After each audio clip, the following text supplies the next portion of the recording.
Em nosso estudo de hoje está no Evangelho de Lucas, capítulo 12, versículo 1. Acautelai-vos primeiramente do fermento dos fariseus. Emmanuel comenta na lição 54, fariseus. Fariseu ainda é todo homem presunçoso, dogmático, exclusivo, pretenso privilegiado das forças divinas. O orgulhoso descendente dos doutores de Jerusalém ainda vive. Atravessa todas as organizações humanas, respira em todos os templos terrestres, acredita-se o herdeiro único da divina bondade, nada aprecia-se senão pelo prisma do orgulho pessoal. Traça programas caprichosos e intenta torcer as próprias leis universais, submetendo-as aos pontos de vista que esposou na sua escola ou no seu argumento sectarista. Jamais comparece ante a bênção do Senhor na condição de alguém que se converteu em instrumento de seus amorosos desígnios, mas como crente orgulhoso, cheio de propósitos individualistas, declarando-se detentor de considerações especiais. Os aprendizes fiéis necessitam acautelar-se contra o levedo de tais enfermos de espírito. Toda a ideia opera fermentações mentais. Certamente que o mestre não determinou a morte dos fariseus, mas recomendou cautela em se tratando da influenciação deles. Exigências farisaicas constituem perigosas moléstias da alma. Urge auxiliar o doente e extinguir a enfermidade. Todavia, não conseguiremos a realização provocando tumultos e sim usando a cautela na antiga recomendação de vigilância. Quando a gente começa a estudar o Evangelho segundo o Espiritismo, a gente vai encontrar lá, logo na introdução dele, fatos históricos, vai explicar o que são os fariseus, o que eram os saduceus, o que eram os escribas, o que eram, né, as nomenclaturas da época. E o farisaísmo várias vezes foi citado por Jesus como aquele pessoal muito dogmático, com essas características que ele colocou para a gente. Muito presunçoso, né, exclusivo, se achando privilegiado das forças divinas, como diz Emmanuel aqui no primeiro parágrafo. Mas o que a gente precisa pegar de um estudo como esse é ver quem são os fariseus no meio espírita. Quem de nós somos os fariseus ou em quais momentos estaremos sendo fariseus. E ele vem colocar aqui para a gente, né? Vamos procurar adaptar tudo que está sendo dito para submeter aqui para a gente um julgamento muito sincero sobre as nossas atitudes e os nossos comportamentos. Ó, o orgulhoso descendente dos doutores de Jerusalém ainda vive. Será que a gente não encontra no meio espírita pessoas que são orgulhosas por terem o conhecimento da doutrina espírita e que, ao invés de utilizar esse conhecimento com a responsabilidade que cabe a todo espírita, de a cada dia se tornar melhor, de a cada dia estar buscando vigiar e orar, ele quer só criar disputas, duelos, né, de verdades com companheiros de outras religiões? Será que não existe isso?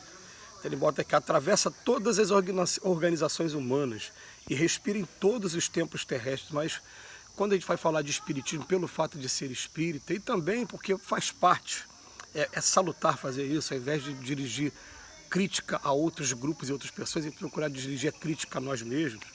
No Evangelho segundo o Espiritismo, a gente encontra um texto falando do amai os vossos inimigos, no capítulo 12, ele fala, ó, o inimigo, né, entre aspas, ele não vai poupar palavras, então vale a pena você ouvir o que ele vai falar, porque ele vai falar para você ali de maneira dura e crua o que você precisa ouvir sobre aquilo que precisa de reforma em você mesmo. Então a gente fica pensando, né? Eu fico pensando, dos melhores amigos que eu tenho são pessoas que têm a coragem de virar para mim, eu viro para eles com muito carinho. Você acha que eu errei? Ele, acho. Por quê? Porque você fez dessa maneira, assim, assim, assim. E mesmo que eu não goste na hora, porque normalmente a gente reage, né? Normalmente, é o do ser humano isso. De uma maneira diferente, quando recebe uma crítica, a gente procura, em primeiro lugar, querer justificar, né? Ah, não, mas foi por causa disso, mas depois eu paro, obrigado, eu preciso de amigos igual a você. Que aí não preciso recorrer aos inimigos. Mas vamos começar a pensar aqui, ó. Respira em todos os tempos terrestres. Acredita-se o herdeiro único da divina bondade. É interessante, a gente vem para a doutrina espírita vem dizer para a gente de maneira franca, aberta, gritando para a gente, ó, fora da caridade não há salvação. A salvação não tem nada a ver com religião. Você vai encontrar excelentes católicos que estão no caminho correto, excelentes protestantes, ateus como eu conheço. Porque o que faz a diferença é a diferença que a gente faz na vida das pessoas, é a caridade. Mas, né, vamos continuar aqui, né? Nada aprecie senão sob o prisma do orgulho pessoal, né? Traça programas caprichosos, aliás, é do orgulho pessoal. Então tem gente querendo fazer até às vezes regressão para saber se foi alguma autoridade, né? Querendo saber se a encarnação passada animou esse ou aquele estado, foi morar não sei aonde. E a gente fica pensando, gente, quando a gente estuda a doutrina do Espírito, a primeira coisa que a gente aprende, né? O caminho é progressivo, é para frente. Se eu olhar para trás, eu só vou ver um espírito igual ao que está hoje ou mais imaturo do que está hoje. Quanto mais eu olhar para trás, mais perto da infância eu olho. Mas tem gente que ainda insiste pelo orgulho, né? Quer saber qual foi a raça que eu pertenci. Eu fui romano, eu fui grego, eu fui troiano, eu fui sei lá o quê, né? Traça programas caprichosos e intenta torcer as próprias leis universais. Espíritas que distorcem ou adaptam a lei que estão estudando aos seus próprios defeitos para justificar que continuam no caminho certo ou que estão na luta.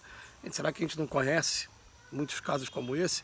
Eu mesmo me pego várias vezes. Será que eu não estou fazendo uma interpretação muito adaptativa, que é a minha realidade, né? E eu já comentei recentemente, até num estudo mesmo, falei, olha, tem gente que ficou muito chateada aí com Divaldo Pereira Franco, nosso querido irmão baiano, apóstolo do Espiritismo, pela maneira direta e franca, até como fala o nome dele, né, como ele passa os ensinamentos dele. Quando ele falou dos meus defeitos, doeu em mim, né, porque eu vi que precisava de reforma, mas eu parei e falei, obrigado, Divaldo, por tudo, e eu preciso de pessoas igual a você do meu lado para estar me ajudando, sim, apontando, sim, que eu preciso mudar, sim, né? Mas tem gente que não, que tenta torcer as próprias leis universais, né, submetendo-as ao seu ponto de vista, né, que espousou na sua escola ou no seu argumento sectarista, de divisão.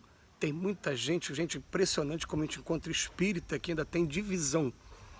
A pessoa quer criar a música espírita, vou ser muito sincero aqui, né? A música é universal. Música é a linguagem que tem que chegar em todo mundo, mas tem que ser música espírita. Aí tem gente que quer criar só os ciclos de convivência, são só espírita, peraí, só espírita, porque não é todo mundo que é filho de Deus? Eu conheço espíritas que não têm amigos de outras religiões, eu fico, como é que pode isso? Não tem aquela pessoa que toma café da manhã um dia com ele, que almoça, de outros, não, ali vai ser só...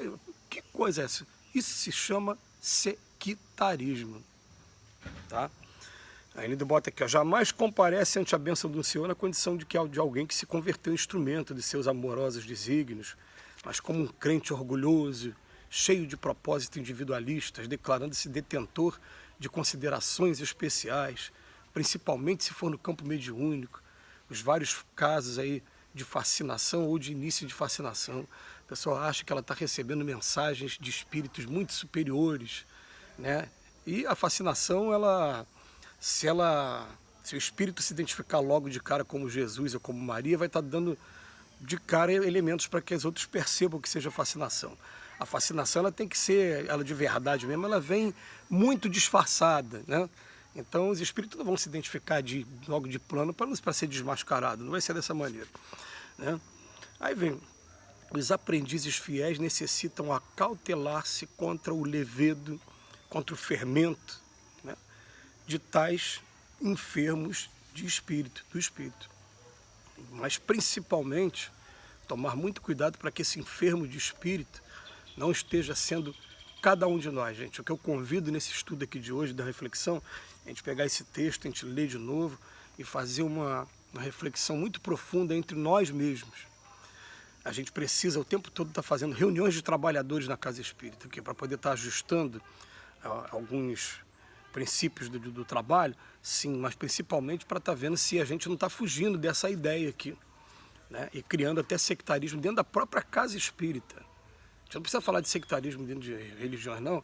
É um setor tal que não se comunica com o setor tal, que não aceita a opinião de um e de outro. Exigências farisaicas constituem perigosas moléstias da alma. Urge auxiliar o doente e extinguir a enfermidade. É o trabalho que o Emmanuel está fazendo aqui com a gente agradece de coração mais uma vez e que Jesus nos abençoe hoje e sempre.